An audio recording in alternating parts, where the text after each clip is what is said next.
जी बिस्मिल्लाहिर्रहमानिर्रहीम। शुरू अल्लाह के नाम से जो बड़ा मेहरबान और नहायत दिन रहने वाला है। तो कहते हैं कि हर दिन का आगाज़ होंगे एक नई सुबह नाल, एक सुबह आने जाती नया पैगाम।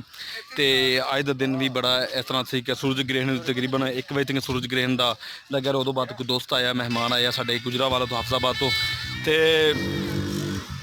मेरा अज का प्रोग्राम सिर्फ एक मेहमान है क्योंकि ऑलरेडी पहले भी मैं कहना सी पहले कुछ है सन मैं स्टंट किए सन ओनली 24 लाइव न्यूज़ से किए सन, PTV न्यूज़ से किए सन, बोल्ड न्यूज़ से किए सन।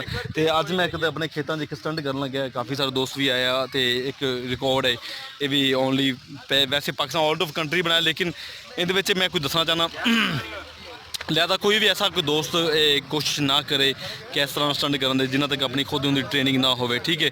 तो उदों बाद इनकी ट्रेनिंग बहुत हार्ड है कि अनबलीव है। तो कदे अगर कोई छोटी जी गलती बड़ा सबब बन सकता है, वड्डी प्रॉब्लम आ सकती है इस तरह की।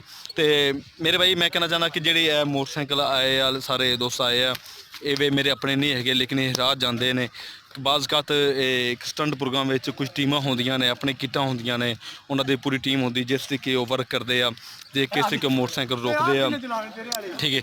उहदे किन्ने फीसद मतलब मतलब रियल नहीं होंदा, लेकिन वो एक फेक होंदा है। लेकिन मैं एक अलहमदुल्ला कोई भी स्टंट किया है बिल्कुल रियल किया, फेक नहीं किया। तो अज भी इस तरह के मुंडे दोस्त दिखते पे हो कि रस्से रुस्से बनते पे आ। उदों बाद रस्से बनने तो बाद 6 मोटरसाइकिल का एक प्रोग्राम है, 6 मोटरसाइकिल रोकनिया ने। पहले भी ऑलरेडी मैं किया 24 न्यूज़ तो लाइव किया है, अलहमदुल्ला कामयाब होए हैं। तो हुण भी ये करन लगे हैं, देखने जी अल्लाह जानता है की बनता है। लेकिन थोड़ी दुआवां थोड़िया लोगों के कमेंट करते हैं, मैं दाद मिलती है, एप्रीशिएट करते हैं, मैं उस चीज़ का बहुत ज़्यादा हौसला मिलता है। तो मैं अगर मेरे कोशिश करना कि मैं अगर मजीद करा तो इहदे देखो कोई सारे देसी है, कोई मतलब फेक नहीं होंदा। सारे अपने मोटरसाइकिल उन्होंने है कुछ रोक सड़क जाते पे उन्होंने रोकया, कोई अपनी टीम नहीं हैगी। तो देख सकते हो कोई ना दस, लेकिन अपना मर्जी का जोर लगाना है। तो लिहाजा कोशिश करनी कि तुसी इस तरह का स्टंट नहीं करना क्योंकि ये बहुत खतरनाक होंदा है, कोई भी बाजू जा सकता है, कोई इंजरी हो सकती है। तो इंजरी ऐसी हो सकती है कि सारी ज़िंदगी चीज़ों जिदा अरजाना भुगतना पै सकता है। इसलिए मेरी इनकी ऑलरेडी ट्रेनिंग बहुत ज़्यादा है, मैं करता रहना होना, तो कोई ऐसा प्रॉब्लम नहीं अलहमदुलिल्लाह। तो कोशिश करनी कि ऐसा नहीं करना। तो जनाब थोड़ी देर तुम देख सकते हो कि मैं थोड़ा मेरा कैमरा मैं दोनों दिखाता रहेगा जनाब, देखते हैं फिर उन्हें, ठीक है जनाब। इधर आओ सब जा बह गया ए तू चलावी ना ये कितनी रखी नहीं चलावी मैं इधर शर्माना मैं और चलो बस साहब ना दे अली जाने ले ओ गड्डियां ले ओ चलाने की करना है।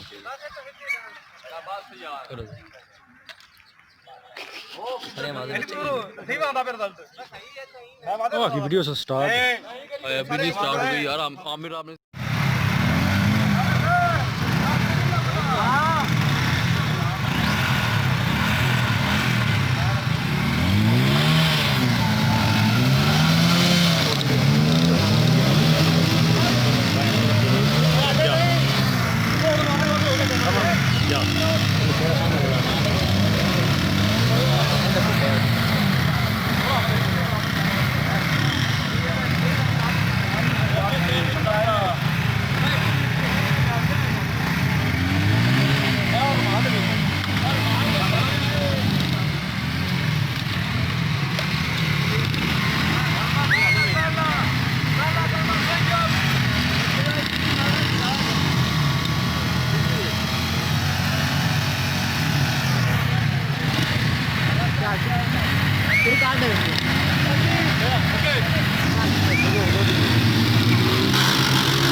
ਆਪਾਂ ਭੁੱਖ ਲੱਗੀ ਜਿਹੜੇ ਗੋਏ ਦਾ आ चलिए आज इधर आ चला आ बंद हो गई चला